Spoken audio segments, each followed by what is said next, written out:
It is a pleasure to be back with you once again, but I have to make a disclaimer. I landed in Bangkok at 5 a.m.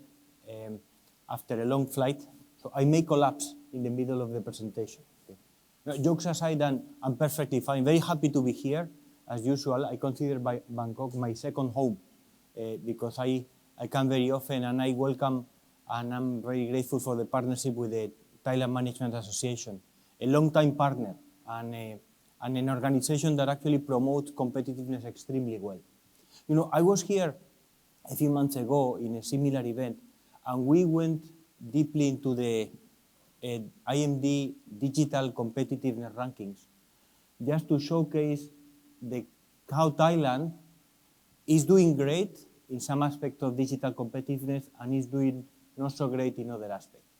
Just for starters, I have to tell you that our digital ranking tries to assess the ability of nations to facilitate the digital transformation of companies. Okay? And I want to emphasize that.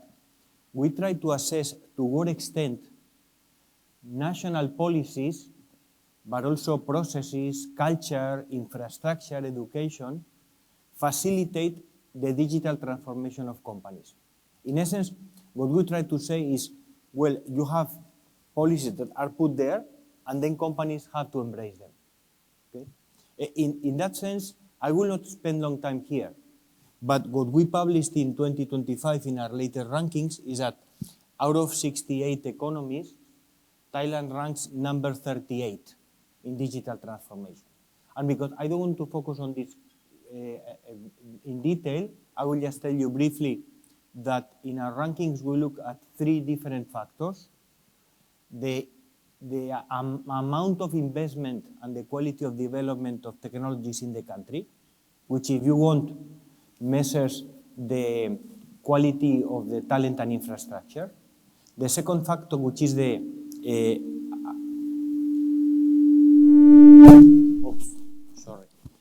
appeal of new technologies. And finally, what we call the readiness factor, which is to what extent companies are prepared to embrace new technologies. And today, I want to focus on the last factor, okay? So we have spoken extensively in the last years about the quality of Thailand's digital infrastructure and, by the way, the amazing developments that have been made. We have also spoken about capital and investment and, you know, the development of digital platforms in the country. And we have also spoken about regulation as a low-hanging fruit. But the most difficult factor to grasp, and also the most difficult factor to transform, is the last one, which is readiness. That is, to what extent companies are truly prepared to embrace technologies, and to what extent individuals are willing to embrace new technologies. So let me dig into the details here, because as you can see, in this graph you see the evolution of the rankings in the last years. You know, you can see that the knowledge factor, the talent aspect of technology has been improving, but the future readiness aspect of Thailand has been deteriorating. And if you look at the indicators that we measure here, for example, agility of companies, knowledge transfer, e-government, and so on, you know, we see some of the measures that we try to grasp, but ideally what we try to grasp here is to what extent Thai companies are willing and ready to embrace technologies. Okay? And I want to refer to that today, because that's not just the responsibility of the government. When building digital nations, sometimes we may think that it's all the responsibility of the government. So corporate executives and companies have nothing to do about that. But what we see, if you look across the globe, is you have countries that have amazing digital technologies that are not utilized by the companies for pure digital transformation. For example, Japan. Japan was a country that historically has been considered to be innovative and digitally advanced. But what we have seen in the last years is that the corporate sector, and particularly small and medium enterprises, strive to actually employ new technologies. And not surprisingly, Japan has been coming down in the rankings. Similar, you have other countries where the digital infrastructure is not as strong as it could be in other countries. For example, I'm thinking of Estonia, which is a much smaller country, but where the private sector has taken the initiative to develop a digital nation. Okay? Which of these two models, or which of these two different approaches is Thailand following?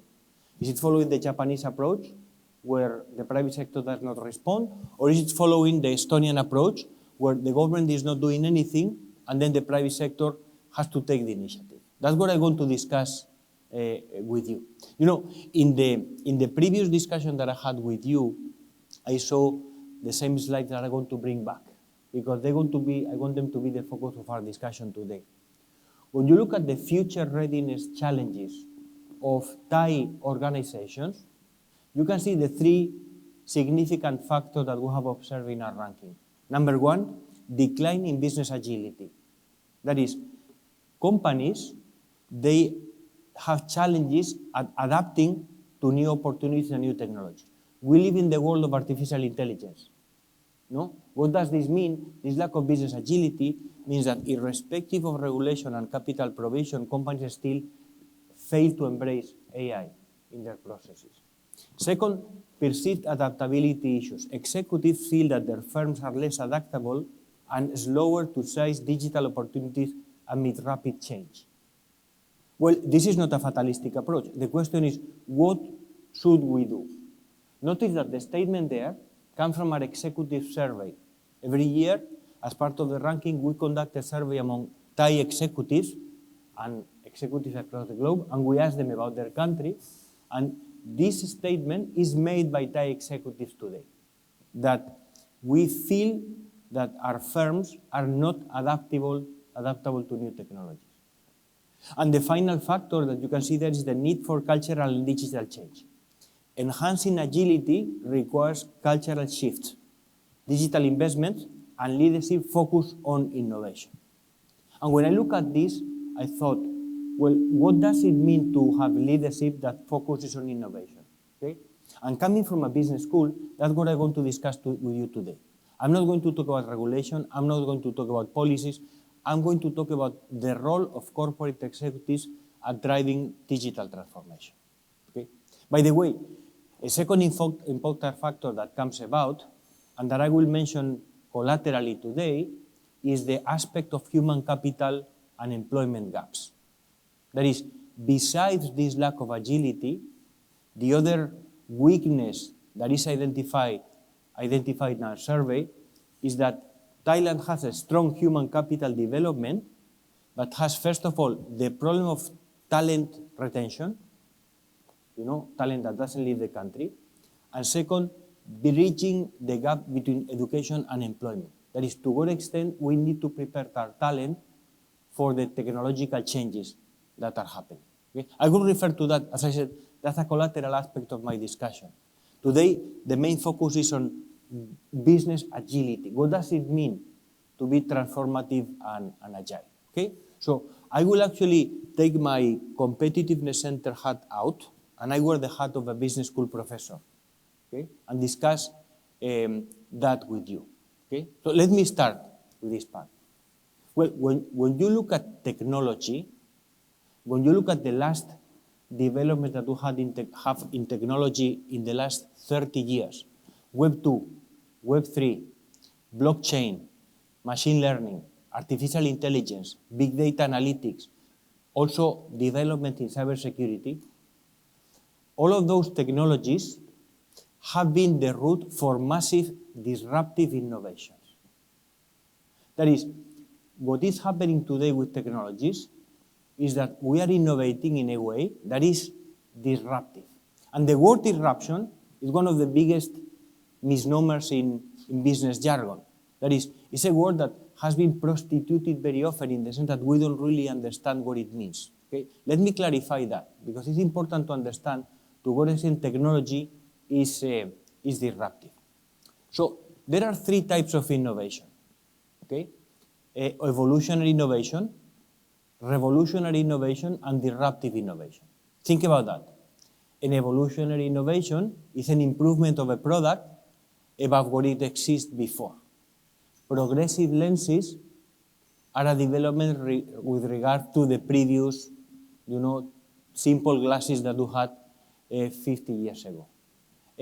Automatic gearing in cars is actually an evolutionary innovation. That's very clear, and we go by in our history through a significant sequence of evolutionary innovations in everything that we do. The second type of innovation is revolutionary innovation. Revolutionary innovation is coming up with something that didn't exist before. Okay? Example, the elevator. Okay? I was just thinking about that in the hotel. Okay? Before the elevator, we just walked upstairs. Suddenly there was a technology that was invented that solves a problem. It's not evolutionary, it's just revolutionary. Okay? And actually, because it brings up technological developments, we incorporate that. Okay? Now, the third type of innovation is disruptive innovation. Okay? Disruptive innovation is different from a revolutionary innovation, and is different in one, if not several, but one specific feature. Let me ask you back in the best business school tradition.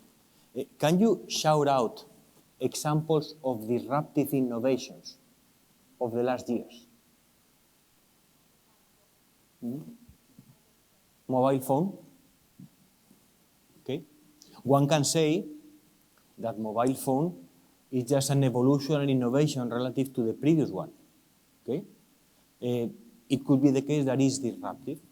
Okay. Any other example?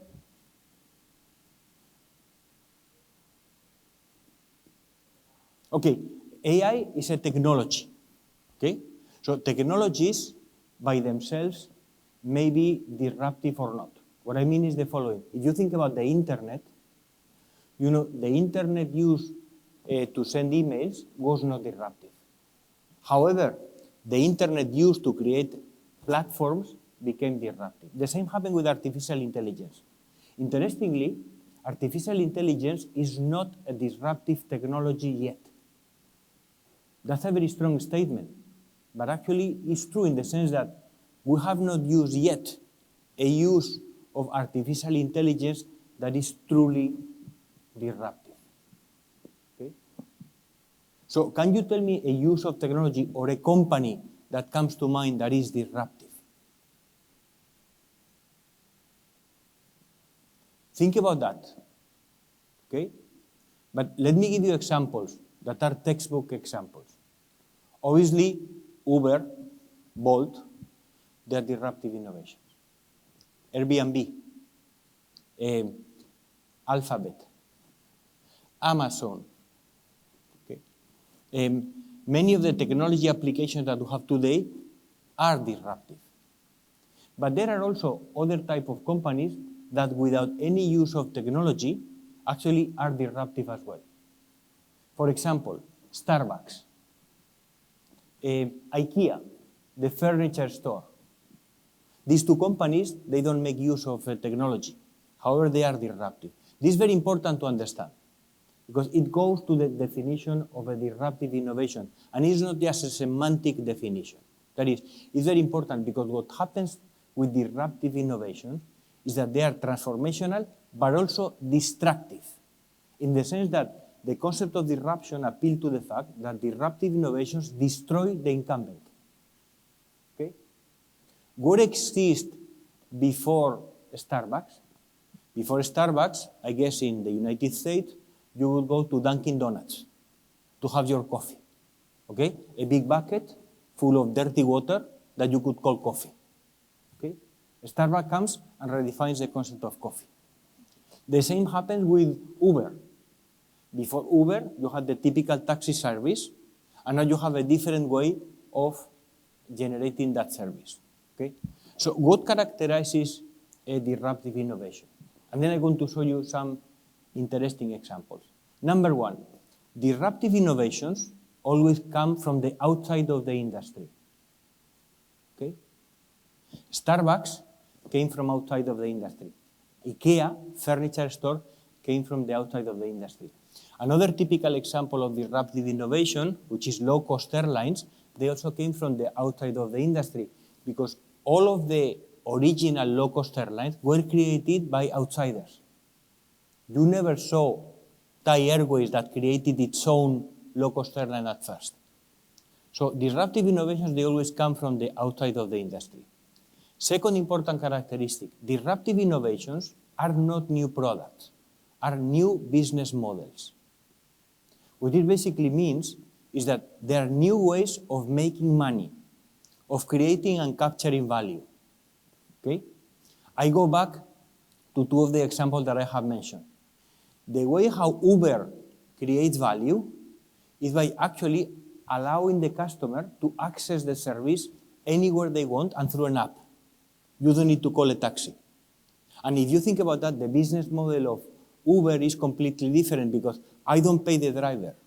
I pay Uber, and Uber pays the driver. It's a different business model. By the same token, Starbucks is a different business model because when people go to Starbucks, they are not trying to buy high-quality coffee. Okay? In fact, Starbucks coffee, in my opinion, is extremely bad. What people buy in Starbucks is experience. Actually, Starbucks, when it was born in the US, they thought instead of selling Americans, they don't want coffee. What they care about is they care about the experience. Having a nice sofa, free Wi-Fi, a mug with my name, customization. Okay? But the coffee is not good. You pay $6 for a crappy coffee. But you pay for that coffee because it gives you a great experience. The best proof of what I'm saying is that one of the countries where Starbucks has miserably failed is Italy. Italians want good coffee. That's why they don't like Starbucks. Okay? So disruptive innovations come from with a different business model. Okay? And here it comes the third characteristic. Because of that, disruptive innovations kill the incumbents. In the Schumpeterian way, they're basically how we implement this creative distraction that we have been talking about for 200 years. That is, technology allows you to come up with new business models that actually kill the incumbent. And that's very important because in a world of disruption driven by technology, the question is, what do we do as an incumbent in an industry to protect myself against disruptions? That's what we are going to call business agility. Okay? So I'm going to give you one example right now, but think about that. Technology today and digital transformation is creating massive opportunities for disruption that are embraced by outsiders. Okay? Now, what happens is that in that transformation, incumbents, sometimes they fail to respond or they respond in the wrong way. And that actually what paralyzes a business system. That what paralyzes an economy. That is, in Thailand, if we are confronted with disruptions and the incumbents, be it banks or hospitality companies or consumer good companies, they don't respond to those disruptions, at the end they die. Okay? And when they die, someone else will come and take over those markets. Okay? We need to respond extremely quickly. So this is the example that I'm going to give you. Amazon was a disruptor, but look at what is interesting about Amazon.com. It's a good example. Amazon.com started operating in 1997, 1998, selling books online. Selling books online is not a disruptive innovation. In fact, it's only a new channel. What you do is instead of selling books in a bookstore, you sell books online. Whenever you open a new channel, I go back to your point earlier about artificial intelligence. In that sense, the internet gave Amazon.com a new channel, but it was not disruptive. Because suppose that you are Barnes & Noble, and now you see that Amazon.com is selling books online. What do? You sell books online. Actually, the best test to actually assess that a disruption is not a disruption, the best way to assess that an innovation is not a disruption is to ask yourself, can I copy? If I can copy, it's not that disruptive. For example, EV technology in cars. What did Toyota or Volkswagen or Ford do when the EV technology was proven successful, they move into electric cars. Because EV technology is not a disruptive innovation, it's an evolutionary innovation, where we go from fuel to electric engines. That's it, okay? So Amazon was not a disruptive innovation, it was just a new channel. What made Amazon disruptive? The Kindle.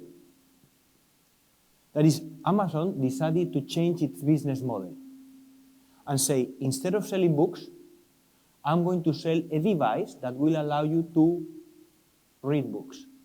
Notice that this is a different business model. Because what you do is you invest in a device, and then you subscribe to have the rights to read the books. So the Kindle was the true disruption by Amazon.com. So how did Barnes & Noble respond to Amazon? BarnesandNoble.com. How did Borders respond to Amazon.com? Borders.com. Now, how did these two companies respond to the Kindle? Well, Barnes & Noble responded with, I don't know if you have actually heard of that. It's called the Nook, okay? And Borders responded with something that is called the Kobo, like the letters in the word book, but rearranged. I don't know if you have heard of those. Maybe some of you have heard of Nook. I doubt that any of you have heard about Kobo, because it was the response of these two companies to Amazon's Kindle. Now, what happened is that once Amazon disrupted the market with the Kindle, the two incumbents could not respond. And I'm going to present you these two cases, these two examples of these two companies, because the response of these two companies to the Kindle disruption was different. The response of Borders.com was to die. They filed for bankruptcy and disappeared. They could not survive the disruption. You see, a massive disruption actually kills the incumbent. Okay? And there was no way for Borders to respond to this new technology. What happened with Barnes & Noble? Barnes & Noble survived. But here it comes the second response to disruption that we need to take into account. When you are disrupted, you have very few options. And I will specify those options in a second. But the way how Barnes & Noble respond to the Amazon's Kindle goes by downsizing and restrict itself to a very small niche market. Let me explain what I mean. I will use this table to explain. You know, Barnes & Noble, that used to be the biggest bookstore in the United States, shut down most of its bookstores because people were not buying physical books anymore. Instead, they redefined the company into three divisions. The first division that you can see there is what is called Barnes & Noble Retail. That is, this is the bookstores that they left open. Okay? You can see that they represent still 70% of the revenues. But if you have been to the US and to Barnes & Noble recently, you will agree with me on what Barnes & Noble is today. Barnes & Noble is a bookstore attached to a coffee shop, or a coffee shop attached to a bookstore. Because what they did is they transformed the bookstore into an experience place. They said, what I'm going to do is I'm going to give you coffee, I'm going to give you a place so kids can play. So what you can do is you go, you read your books and you enjoy, but it's not a pure bookstore. And then Barnes & Noble retired into two other divisions. The second division is Barnes & Noble College. Barnes & Noble College is a very interesting idea because Barnes & Noble said, where can I continue selling books? And they realized that there is one segment of people that still need to buy physical books, and that is college students. So today, 90% of university bookstores in the US are managed by Barnes & Noble. Okay? My alma mater at Yale in the United States, the bookstore is a Barnes & Noble bookstore, where students still go and buy their books. You see, 25% of their revenue. That's something where the disruptor could not compete, because college students do not read their textbooks in a Kindle. And the third division was Nook. You see, the disruption, 10% of the revenues.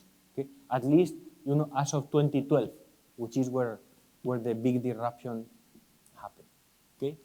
You see, So what I want to show you with this example is the following. First of all, disruptive innovations are the consequence of technology today. We need to realize that our cycle, our business cycle is moving much faster because the cycle of disruptions that we used to have in the past was about 30, 40 years. Today, the cycle of disruptions is maximum 10 years. And what happens is that when disruptions happen, companies need to adapt. The question is, how do incumbents cope with disruption? How does a big bank, for example, cope with the disruption happening today in the payment systems? How do a retailer struggles or fights the disruption that comes from online retailers? How does a hospitality company deal with Airbnb? Okay? That's actually the key question, because if we don't respond, if we are not agile enough, then what happens is that we die. And that's what we mean by the lack of agility. Okay? Here I show you like the theory, if you want. The concept of disruptive innovation was coined not by journalists. It was coined by academics in the 80s, and as you can see at the bottom, it was formulated by Clay Christensen, a professor at Harvard Business School, in a book that is called The Innovator's Dilemma. Everybody talks about disruptions, but very few people have read the book. And what Clay Christensen explains is how disruptions take over businesses. And the idea is very simple. They start with a small segment of customers, and they end up capturing the entire customer base. Okay? I will not go through the graph, because what it explains is the demands of value by typical customers. But think about, for example, what has happened with low-cost airlines. Okay? Today, I don't know in Southeast Asia, but in Europe, the biggest market share in intra-European flights is taken by two low-cost airlines, EasyJet and Ryanair. Okay? What happened with the incumbents, like Air France or Lufthansa? They gave up the market because they were massively disruptive. And at the beginning, when these new entrants came, these two airlines, they were extremely dismissive. And later on, the disruptor took over the market. Because at some point, customers say, I'd rather fly with EasyJet than with Lufthansa, which is way more expensive and doesn't give me any additional value. Okay? So this is what happens with disruptions. And again, remember that technology is the seed of 90% of the disruptions today. Okay? So how do companies respond? And here I'm going to enter into this idea of agility. Because Clay Christensen's book is not fatalistic. He says, disruptions are extremely dangerous. Technology is going to be a massive transformational force. What should companies do about that? Okay? These are the typical responses. That is, when I say typical responses, the responses here are responses that are typically wrong. And you can find one example of a company that is dead today that tried to follow that response. The first response is to do nothing. That is, the typical way how disrupted companies respond to disruptions is like, a bunch of kids, they are trying to do what I do. Okay? I remember, short story, 10 years ago, I brought the senior executive committee of one of the largest European insurers to Singapore to explore the fintech ecosystem. And one of the companies that we visited was an insurance disruptor that was called PolicyPal, that today still exists. PolicyPal was insurance based in the blockchain. And we visited the company. It was the CEO. You can imagine European Executive Committee, Hermes ties, very well dressed. And we entered this company in the middle of Singapore, which, the average age was 22 years old. Kids. And the CEO told me, these kids are not going to teach me to sell insurance because I've been selling insurance for 50 years. After they saw the company, the CEO addressed his executives and said, you know what I learned today? What I learned today is that we are dead. because these kids are taking over their market. And in fact, they did. So the typical way how incumbents respond very often is through arrogance. That is, I have nothing to learn about this innovation.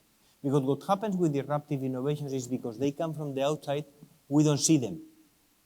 And what happens is that they are eroding our market and they take over our customers.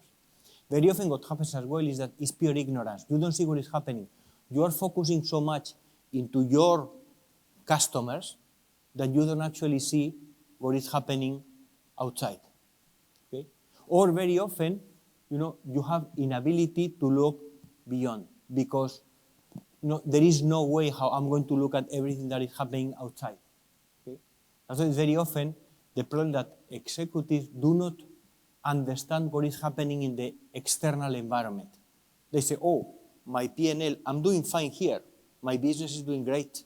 But in fact, what's happening is that your market is being threatened from the outside. Okay? So typical response is to do nothing. And by the time you realize that there is a disruptor, it is too late. Okay? And when it is too late, then the only response that you can have is to commit suicide.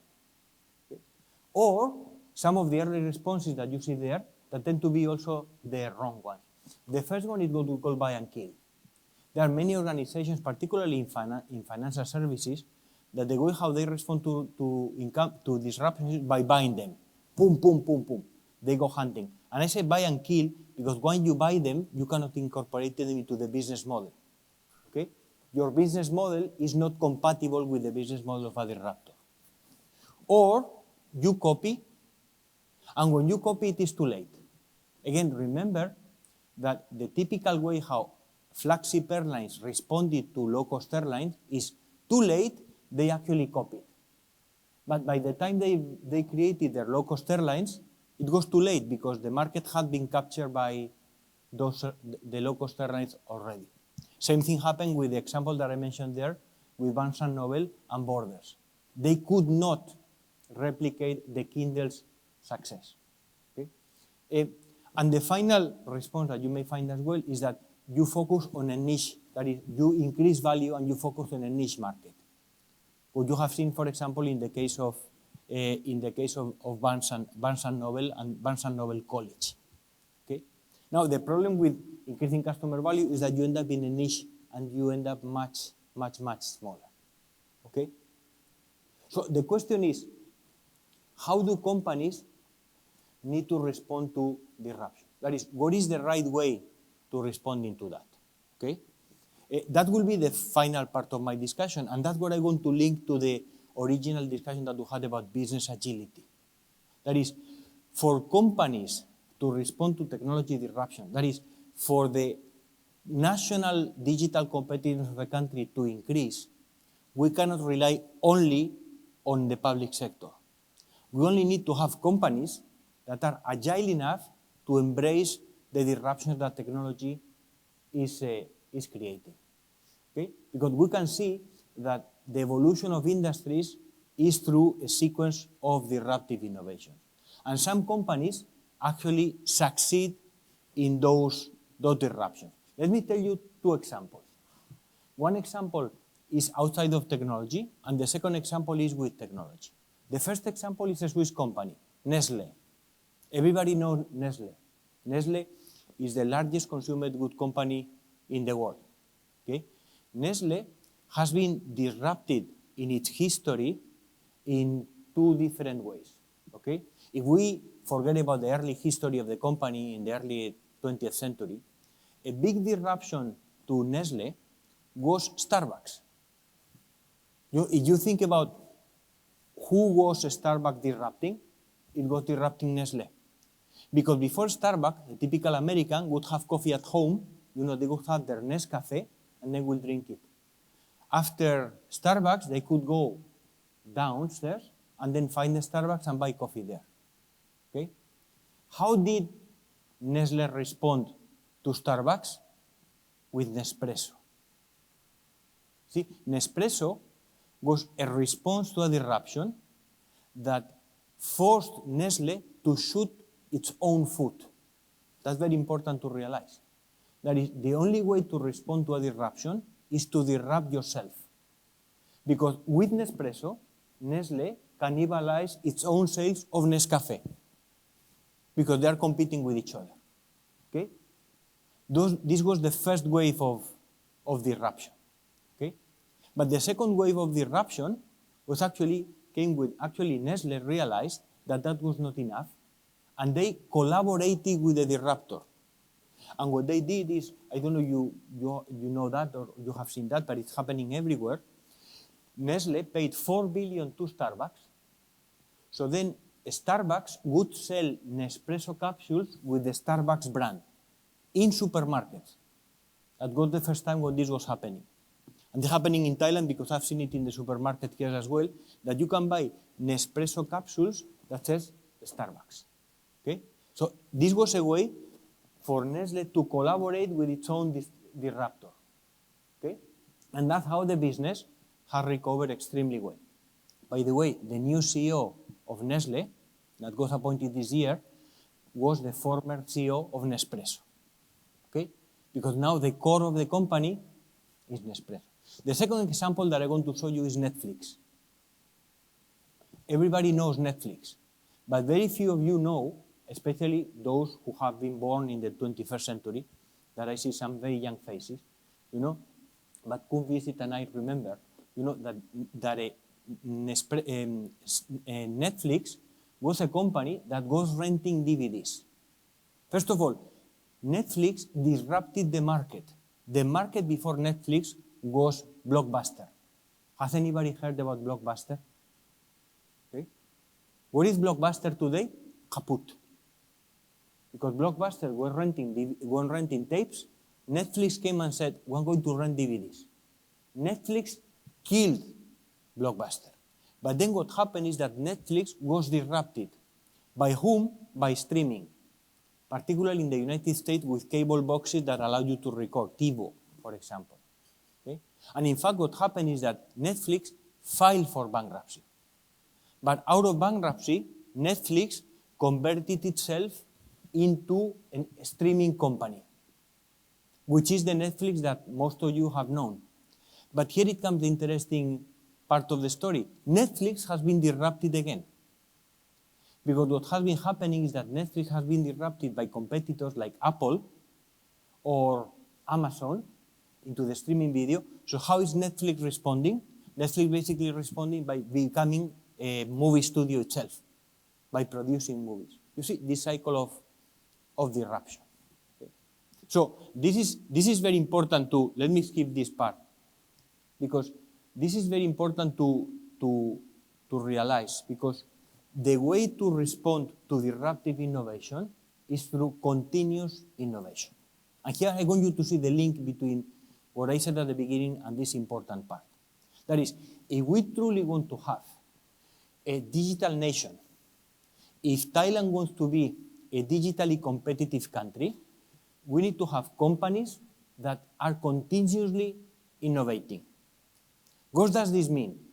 What it means is that before a disruption happens outside of the industry, you need to have transformed your industry to disrupt yourself before someone else does that. Okay? That is, we need to anticipate the changes in the environment ourselves in order to innovate before someone else innovates for us. Okay? That's why I show you these two examples here. Nestle and Nespresso, how Nestle shot itself in the foot to disrupt itself on a series of continuous innovations. But the Financial Times, in the midst of technology, was also the first media outlet that moved fully into digital.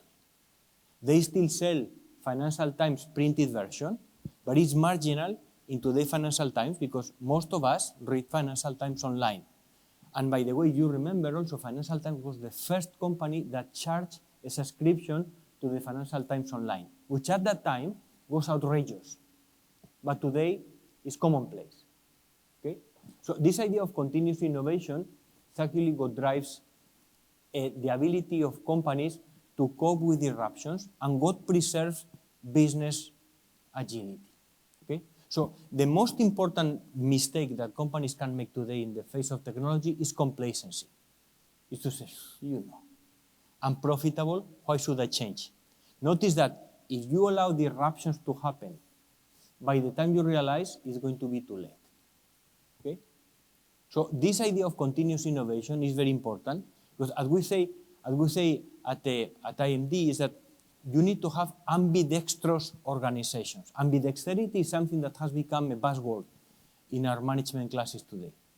Ambidexterity means that companies need to perform and transform. That is, business agility means that you need to preserve your current source of revenue. You cannot disregard that because you need to pay your bills and you need to pay your salaries. But you need to create transformation units that actually allow you to embrace new digital disruptions. Okay? And that ambidexterity even requires physical differentiation.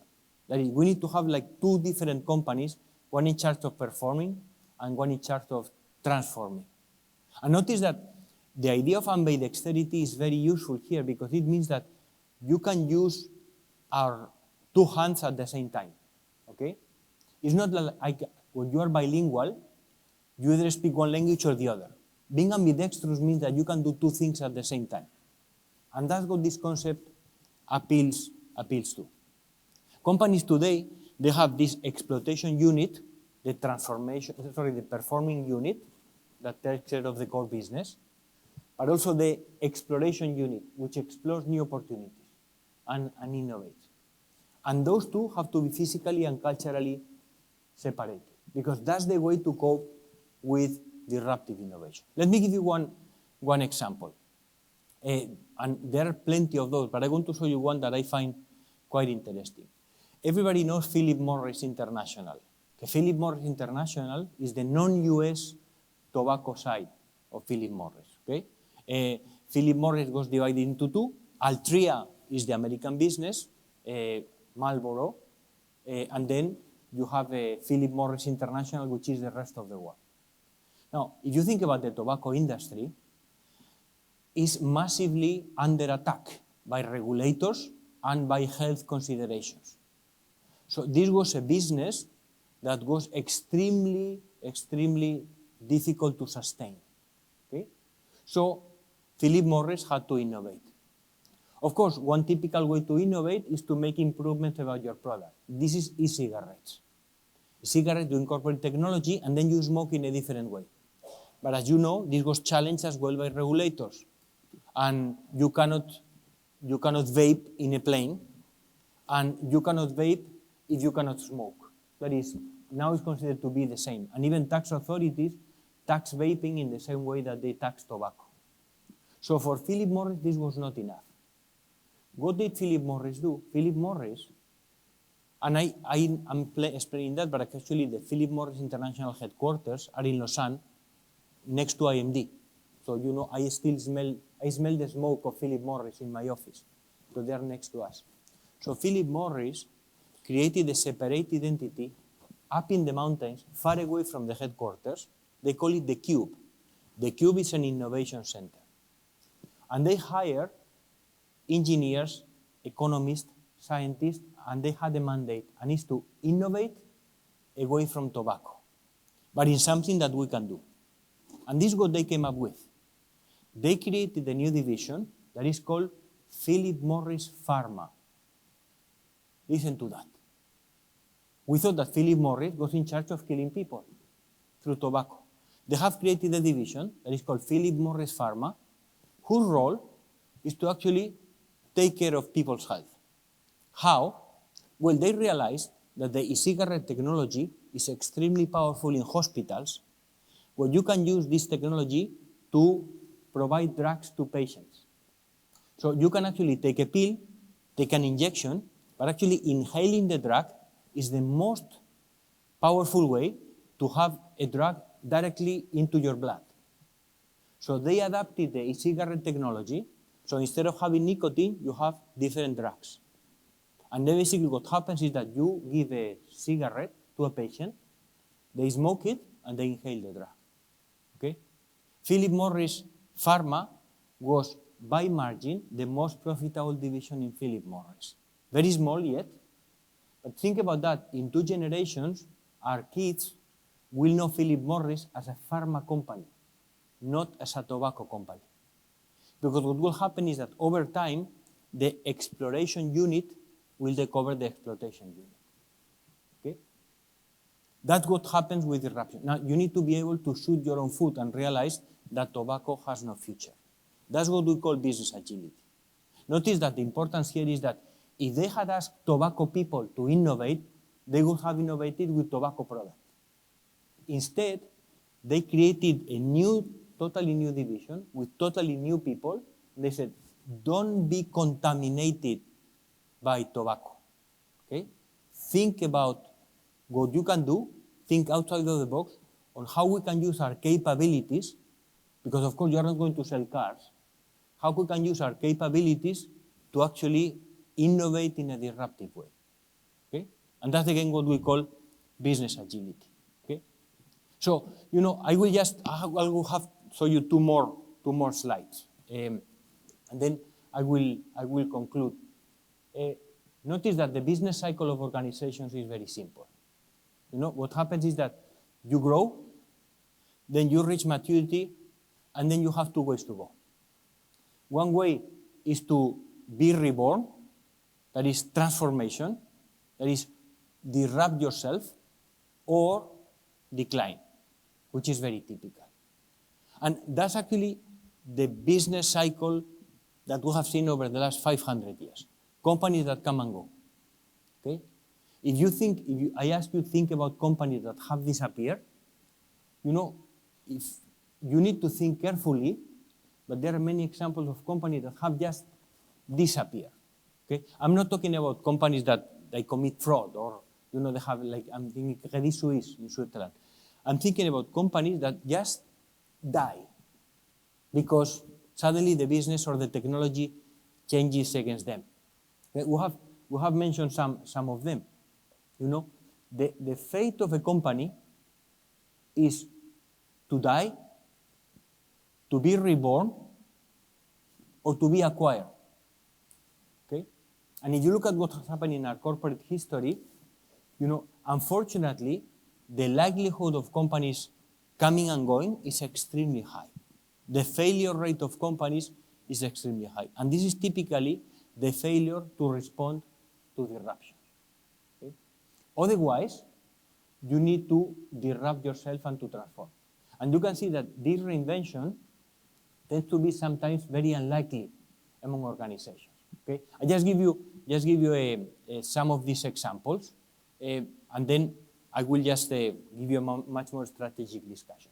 So Sears and Toys R Us are companies that do not exist anymore. I mean, Toys R Us still exists in Asia with a different franchise. The brand was bought in Asia by a different company, but the original Toys R Us that I used to know to buy toys for my kids died. Why did they die? Because, of course, people were not buying toys anymore in the store. They were buying online. Okay? So they were disrupted. Sears, a retailer that also died in front of the technology. Okay? Other companies, like Barnes & Noble and Netflix, they survived, as we have seen, by transforming themselves into new businesses. They were agile enough to respond to disruption. Okay? You also have examples of companies that I actually acquired. So if you look at Heinz, Syngenta, Volvo is probably the best known. I drive a Volvo, very proud. But Volvo is a Chinese car. Because Volvo was disrupted, it was a traditional brand based in design and security and safety, and they were bought by Geely in China. So what happens as well is that these transformations happen through acquisitions. Kraft bought Heinz. Came China, bought Syngenta. Okay? And what happens is that when companies fall into this trap here of decline, then they are cheap targets and they are bought. That's how basically companies survive. Okay? So, to conclude, why organizational agility matters to national competitiveness. Yeah. Here's what I want to bring back the catch of our discussion today. We can have a government that puts forth the best digital infrastructure, that educates the best digital talent, and that provides capital for technology innovation and technological ideas. Without a private sector that embraces those innovations, we cannot have a digitally competitive nation. Okay? So when we define digital competitiveness as the ability of a country to facilitate the digital transformation of its companies, it's not just about facilitating. It's also about companies embracing those opportunities. And that is essentially a leadership and a strategic issue. That is something where companies need to realize the opportunities that technology gives them, but also the threats that technology will create. Because once again, technology is the source of massive disruptions. Okay? So that's why we need to build these ambidextrous organizations. You know, legacy businesses tend to be extremely rigid. Okay? They're stable and complex. And it's extremely difficult for them to transform. And that's why it is a leadership responsibility to create those technologies.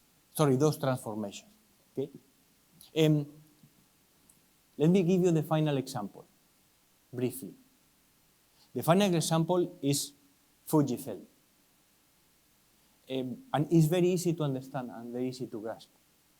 What you can see in this graph is two companies in the same industry, Kodak and Fujifilm. Think about a company or an industry that it can be more dead in the face of technology. Kodak, you know, in front of like digital cameras and digital technologies.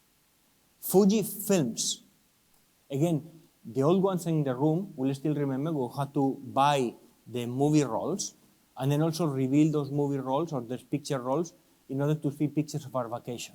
Okay? Actually, taking a picture was kind of a luxury. Okay? Today you take 20 selfies and you don't care, but at that time, taking one single picture was already very expensive. Fujifilms. Okay? Now, Fujifilms is a company that in a country like Japan managed to embrace amazing transformation and seize new opportunities. Okay? What is Fujifilm today? Well, Fujifilms did two things. Remember, transforming and performing.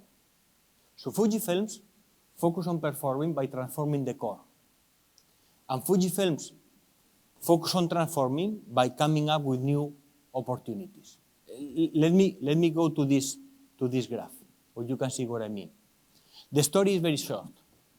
In the pandemic, what happened is that Fujifilms moved from a typical device company that was selling film and printers to a digital imaging company.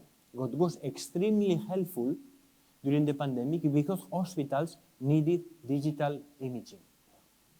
So what happened is that if you look at, for example, the distribution of revenues in 2021, right after the pandemic for Fujifilms, you can see that 48% of the company's revenues came from healthcare and material solutions. That is, this is a company that being disrupted in its core. Who buys a printer today? We don't print so much anymore. They're actually moving to digital imaging, okay? Including devices for hospitals. Okay? And today, the performance of the company has been stellar. That's again another example of business agility. You know, they transformed the core and they innovated in these new opportunities. And if someone had told you 20 years ago that Fujifilms would be a company whose major business would happen in hospitals, nobody would have believed that. Okay? So I just give you this example briefly, and I conclude with these two final slides. So agility is at the core of future-ready businesses. So we need, for Thailand to be a digital nation, digitally competitive, we need to have leaders and organizations that are agile enough. And as you can see, this requires three important things. First of all, to cope with this turbulent environment, we need to be hyper-aware. And what we mean is that we need to realize that the environment is constantly changing, okay? We need to have executives that are constantly exploring what is happening outside. Second, we need new ways of strategizing. That is, we need to have strategy content processes that embed adaptability. For example, how do we bring new ideas into our strategy? Very often strategies are written on stone. And then there is no way to incorporate these new ideas. It's amazing to see that companies that have 10-year strategies, they try to stick to them even if the environment changes against them. Okay? And finally, we need new ways of working and living. That is, we need to have these new structures, for example, by having a separated division that innovates, and by actually fostering this innovation culture at the bottom of the organization. Because very often what happens is that disruptions do not happen from the top down, but from the bottom up. Because those at the bottom are the ones who are next to those customers that have totally different ideas. Okay? Inditex, Zara, as you know, is one of the most innovative companies in the world in fashion. And the way how they innovate is that they send kids in the streets of Tokyo, where you see most of the biggest disruptions in fashion. They look at how the Japanese kids dress and what they wear, and they use those ideas to innovate back in Spain, where they have most of their factories. Okay? So this ability to organize the company in a different way is what creates this agility. And finally, companies must build organizational agility starting with 3 capabilities. One of them is the one that I have mentioned before, hyper-awareness. That is, do we truly know what is happening outside of our market? Because remember, our disruptions do not happen necessarily in our market. Okay? There was a company in Singapore that is called Grab, that many of you know. Grab started as a mobility company. Okay? So the incumbent banks, okay, like DBS or HSBC, would look at Grab and say, these are my kids. I can take a taxi through Grab. But you look what happened with Grab. Grab became Grab Pay. And now you can actually use Grab Food and Grab Pay together, so you could pay for your food through the 2 companies. So far, banks are saying, okay, it looks fine, but it's not in my area of expertise.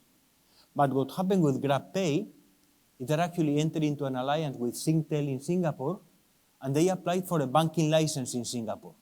And suddenly, Grab Pay, Singtel, became a bank. And at some point, the traditional bank said, oh, merde, sorry. Now these guys are competing with me. You see? That is, they did not realize that something coming from the outside of the industry will become incumbent. And that's where we need this hyper-awareness. The second important capability that we need is informed decision-making. In the world of artificial intelligence, we need to have data and information. And this means that we cannot be sector experts. We need to actually be able to grasp the entire economic reality. Because as you have seen, a bank can be disrupted by a mobility company. Today, the boundaries across industries, between industries, are disappearing. And it's very difficult to distinguish industries because everybody can operate in the payment system and everybody can be a retailer. And the final capability is fast execution. We need to be quicker. I'm coming from a country, and I will conclude with this. Switzerland, as you have seen from our rankings, ranks on the top of digital competitiveness worldwide. But the big problem that we have with Switzerland today is speed. That is, we have been digitally competitive so far, but it's going to be extremely difficult that we remain digitally competitive in the next years because we're an extremely slow country, because we're a consensus-based society, and because we try to do things well, we don't want to make mistakes. Every initiative that we need to undertake takes years, and that's dangerous because we need to be fast. Okay? Agility requires speed, okay? And of course, speed without mistakes. That's why I say fast execution, but plans, carry on plans quickly, but also effectively, not making mistakes, okay?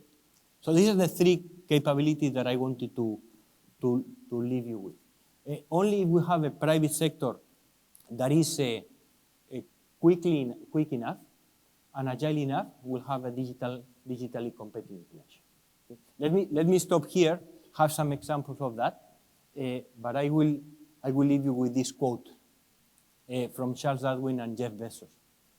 It is not the strongest species that survive, not the most intelligent, but the ones more responsive to change. And Jeff Bezos says, the only sustainable advantage you can have over others today is agility. That's it.